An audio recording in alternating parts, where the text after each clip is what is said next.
Failed former President Donald Trump was given the opportunity to respond to Kanye West's anti-Semitic comments. Now, this was an interesting question. This was with Larry O'Connor, Joe O'Connor, Larry O'Connor from the Salem News channel.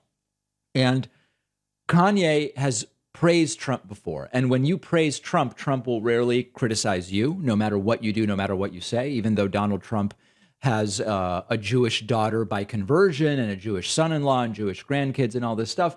Trump, we know, harbors many anti-Semitic beliefs, but he's also not going to attack Kanye over this, would be my guess, because Kanye is nice to Trump and likes Trump. And indeed, Trump downplayed Kanye's anti-Semitic comments in this just complete implosion of an interview. He's been saying some really offensive things lately about your own son-in-law, Jared Kushner, and about Jewish people, Jewish Americans. Yeah, he's attacking your family.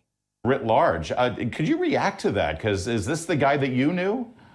Well, I haven't really seen the statements he's made.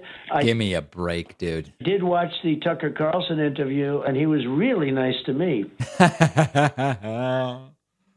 That's all that matters. That's all that matters. Listen, the anti-Semitic comments, including the ones against my own son-in-law, that I didn't see, but he had great reviews for me when he spoke to Tucker. And by the way, Tucker cut out anti-Semitic elements of that interview as well, which we later obtained. Beyond anybody, he was great to me, and he was great really to the MAGA movement, which was very impressive. I was, not surprised. I always got along with him. I liked him. I've always gotten along with him. So I don't really know what statements he made. Sometimes he'll make a statement, and a lot of people will think it's worse than he means it to be. Right. Guys, Kanye's overtly anti-Semitic statements, including listing a dozen different anti-Semitic tropes in that drink, whatever interview that I played for you earlier this week, it was all blown up and taken out of context. I think that, I was certainly very, you know what I'm talking about. He was really high on a guy named Donald Trump. Yeah. He's been saying some... Trump's approach is, I don't care what he says as long as he's nice to me. That's fundamentally what it is. Let's look at a little bit more of this interview. The entire interview is bizarre. Again, let's get all of those questions answered. I'm very proud to be joined by the 45th President, Donald Trump. Mr. President, thank you for joining us tonight.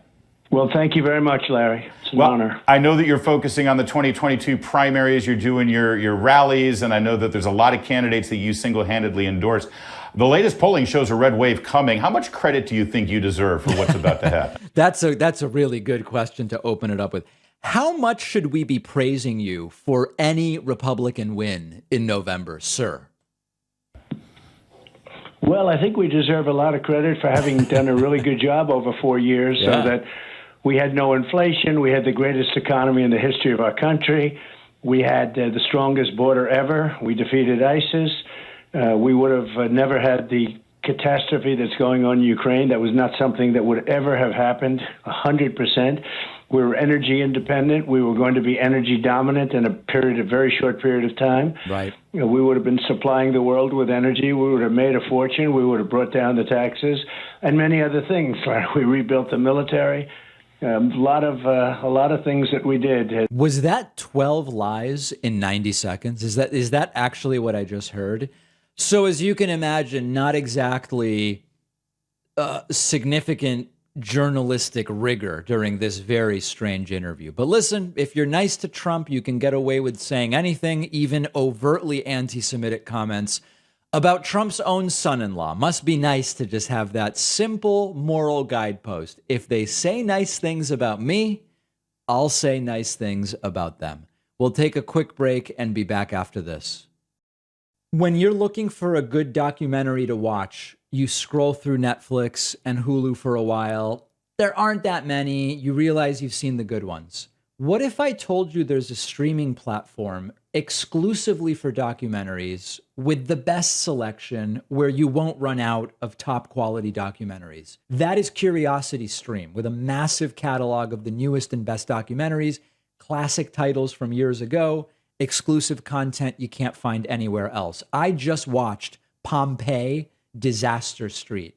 I visited Pompeii in Italy before. I wish I had seen the documentary before visiting, because it was made very clear I missed a lot when I actually went to Pompeii. You can watch Curiosity Stream on all of your devices. They're always adding new titles: politics, philosophy, true crime, nature. They have everything. And my audience gets Curiosity Stream for under $2 a month when you go to curiositystream.com/Pacman and use the code Pacman. The link is down below.